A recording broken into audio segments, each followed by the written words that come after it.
بسم اللہ الرحمن الرحیم۔ صرف 5 منٹ کا مدرسہ قرآن و حدیث کی روشنی میں 27 رجب المرجب اسلامی تاریخ۔ حضرت ابو ہریرہ رضی اللہ عنہ، آپ کی کنیت ابو ہریرہ ہے۔ امام بخاری رحمۃ اللہ علیہ فرماتے ہیں کہ ان کا اسلام میں نام عبداللہ رکھا گیا۔ ان کا تعلق قبیلے دوس سے ہے۔ حضرت طفیل دوسی کے ہاتھ پر مسلمان ہوئے اور مکہ مکرمہ میں آ کر حضور صلی اللہ علیہ وسلم سے ملاقات بھی کی، لیکن وطن واپس ہو گئے۔ قبیلے دوس کے لیے رسول اللہ صلی اللہ علیہ وسلم نے یہ دعا فرمائی تھی، اللہم اہدی دوسن وأتی بہم، یعنی الہی قبیلے دوس کے لوگوں کو ہدایت دے اور ان کو میرے پاس پہنچا دے۔ اسی دعا کا نتیجہ تھا کہ سن 7 ہجری میں 80 آدمیوں کے ساتھ حضرت ابو ہریرہ رضی اللہ عنہ مدینہ تشریف لائے اور حضور صلی اللہ علیہ وسلم کی خدمت میں رہ گئے۔ انہیں احادیث سننے اور یاد رکھنے کا شوق بہت زیادہ تھا۔ یہی وجہ ہے کہ تمام صحابہ میں سب سے زیادہ احادیث انہی سے منقول ہیں، جن کی تعداد تقریباً 5374 ہے۔ جب بعض صحابہ کو ان کی کثرت روایت پر اشکال ہوا تو انہوں نے فرمایا، مہاجرین حضرات تو تجارت میں مشغول رہتے تھے اور انصار کھیتی باڑی میں، اور میں رسول اللہ صلی اللہ علیہ وسلم کی خدمت میں پڑا رہتا تھا، اس لیے مجھے زیادہ حدیثیں یاد ہیں۔ اللہ کی قدرت، جانوروں کی بولیاں۔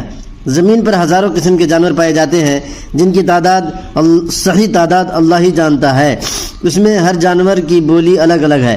گھوڑا ہنہناتا ہے، ہاتھی چنگھاڑتا ہے، شیر دہاڑتا ہے، طوطا تتلاتا ہے۔ ذرا غور کیجئے کہ ان ہزاروں قسم کے جانوروں کو الگ الگ بولیاں کس نے سکھائی، جس سے ہمیں اندھیرے میں بھی اندازہ ہو جاتا ہے کہ یہ فلاں جانور کی بولی ہے۔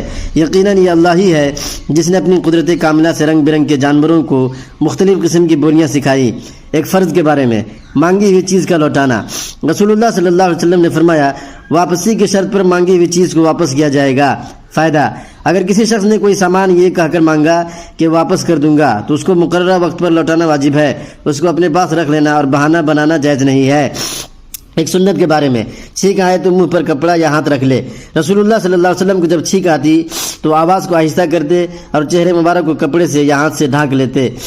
ایک اہم عمل کی فضیلت، استغفار کی پابندی پر انعامات۔ رسول اللہ صلی اللہ علیہ وسلم نے فرمایا، جو شخص استغفار کا اہتمام کرے گا تو اللہ تعالیٰ اس کے لیے ہر تنگی سے نکلنے کا راستہ بنا دے گا اور ہر غم سے خلاصی و چھٹکارا دے گا اور ایسی جگہ سے رزق عطا فرمائے گا جہاں سے گمان بھی نہ ہوگا۔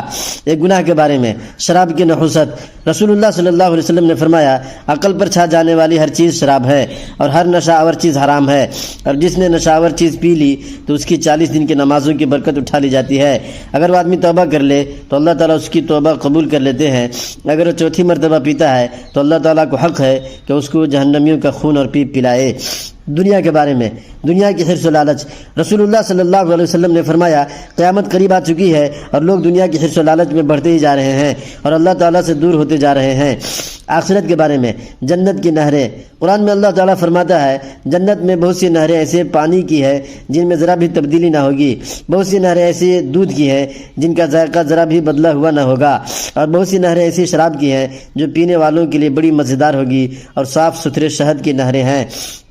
طب نبوی سے علاج، کھجور سے علاج۔ رسول اللہ صلی اللہ علیہ وسلم نے فرمایا، کھجور کھانے سے قولنج نہیں ہوتا۔ فائدہ، پسلی کے نیچے ہونے والے درد کو قولنج کہا جاتا ہے۔ قرآن شریف کی نصیحت۔ قرآن میں اللہ تعالیٰ فرماتا ہے، اور جب تم کو کوئی سلام کرے تو تم اس سے اچھے الفاظ میں سلام کرو، یعنی اس کا جواب دو یا ویسے ہی الفاظ کہہ دو، بلا شبہ اللہ ہر چیز کا حساب لیں گے۔